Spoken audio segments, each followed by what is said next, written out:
Okay, so, yep, another roguelite. I don't know what draws me to this genre. While there is nothing wrong with it, I definitely feel it has become oversaturated the last couple years.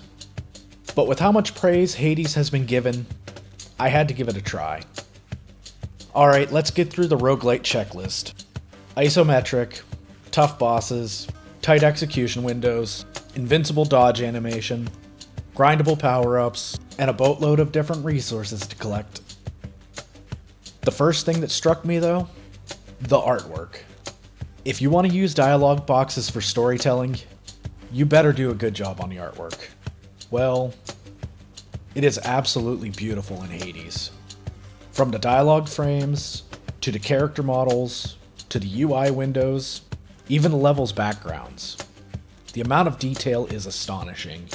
I am blown away with how much character was given to each god from just the stylized portrait. From Athena's rigid but proud stance, to the Dionysus' lethargic lounging, each god's personality can easily be interpreted.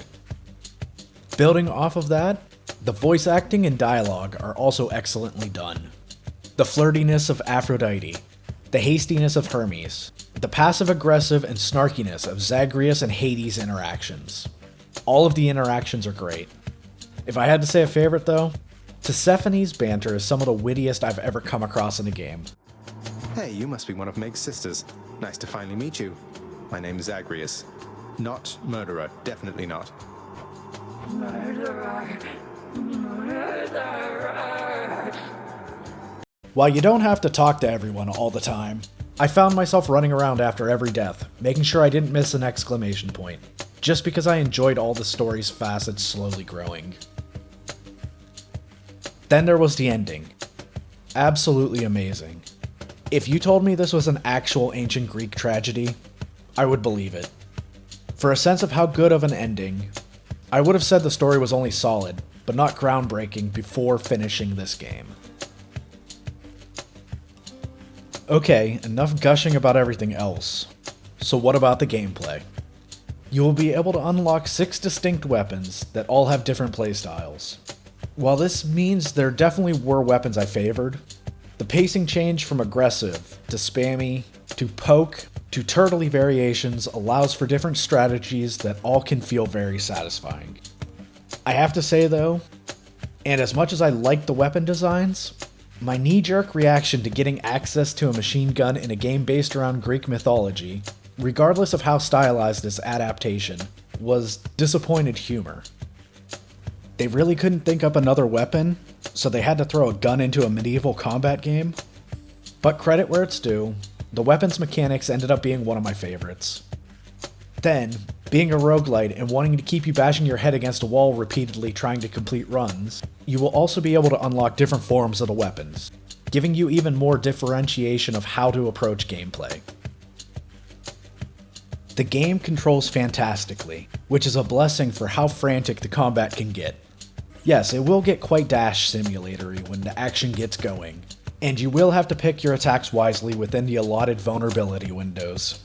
Which attack that is, though, will change based on what choices you make throughout your run. Actually, before we get into discussing power-ups, I have to explain the buttons. You have an attack, a cast, a special, and a dash to use. Attack and dash should be straightforward, while special is like an alternative fire or heavy attack, and cast is a consistent attack you have access to regardless of weapon choice, which gives you a limited use ranged attack.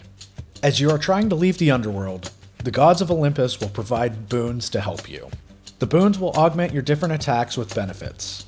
For example, Zeus will enhance your choice of attack with lightning, which can chain to other enemies, while Artemis will increase your critical hit chance and damage. You will get to pick from choices of which attack these gods will affect, and some choices will definitely be better than others based on your weapon. Another example, if you are using the fist weapons, which have short range but a fast attack speed, Dionysus' boon being a stacking dot is going to be great, but Poseidon's pushing enemies away effect is going to be a hindrance, where my opinion is the opposite if using the bow's slow ranged attacks. This is where my love-hate relationship with roguelites is the strongest. While one run through you may get absolutely terrible options, where the next you will get, excuse the pun, godly choices. This definitely leads to an artificial difficulty, but I think that is also why people play roguelites. The having to work with what you're given, accepting this probably isn't going to be a good run, but the surprise of what you are going to get has a lot of replayability that other genres lack. As you try to make your way out of the underworld, you will have to battle your way through rooms. After completing a room, you will be given a reward and sent to the next room. Now, instead of getting into the weeds here, just know there are a lot of different room types, with a lot of different resources to learn the use of. Some are temporary and affect your current run, while others will be used towards permanent upgrades. So what to prioritize is always going to be unique to your playstyle and your playthrough. Me personally, unless I was really close to the end of a run, I would normally take resources towards permanent upgrades, so my next run could be a little better. Patience will be rewarded, right? There are 4 areas of the underworld, each with a unique boss that you will have to defeat before making it to the surface. There are also mini-bosses or special events in each area, so the floor layouts will drastically vary from one run-through to the next. I try to keep these reviews as spoiler-free as possible, and even though I am not going to say what happens, I don't even want to ruin it by setting up the anticipation. But the psych out for one of the bosses almost had me quit playing this game. The wave of emotions experienced in those few moments. I'm smirking just thinking back to it. Surprisingly, I really don't have any major complaints with this game, but much like the machine gun weapon, unlocking a fishing minigame was an absolute head-scratcher to me. Zagreus is trying to fight his way out of the underworld, but has to stop and attempt to pull a fish from a fiery river? Yeah, I don't think that quite adds up. Having said that, I welcome the additional resources from fishing. And that leads into my only other not real complaint. Collecting resources. The amount of different types of resources can make it hard attempting to collect anything in particular. I understand this is done to keep from maxing out any one area too quickly, and for added replayability based on limiting availability of each resource you need to collect. But it could be daunting not having one more of what you're looking for spawn, and having to do another entire run just to get it. Having said that though, I was going to do the next run regardless of getting the upgrade or not, making this at best a minor inconvenience. So after 10 hours of gameplay, I do not say this lightly, and I'm not a big fan of number ratings, but this was a true 10 out of 10 game. While there is always room for subjectivity on genre preference or gameplay mechanics, if you like roguelites, I don't know if it can get better than this.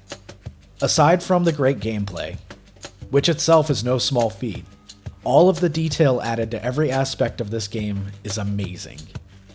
If you can get me to stop playing to analyze artwork, or instead of clicking through, waiting for the entire dialogue to finish because of how much I am enjoying the voice acting, you really did something special. I mean, I not only forgave adding a gun to a game I didn't think it belonged in, or came around to its gameplay, I embraced the mechanic like it belonged the entire time. My only regret is I will never get to play this game for the first time ever again. Thanks for watching.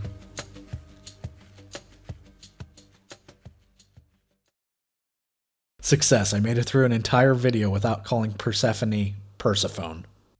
All I had to do was not say it once. I don't know why, but I always have to reread her name, because I pronounce it phonetically in my head. Epitome, or epitome, is the same way. Man, Greek words are hard.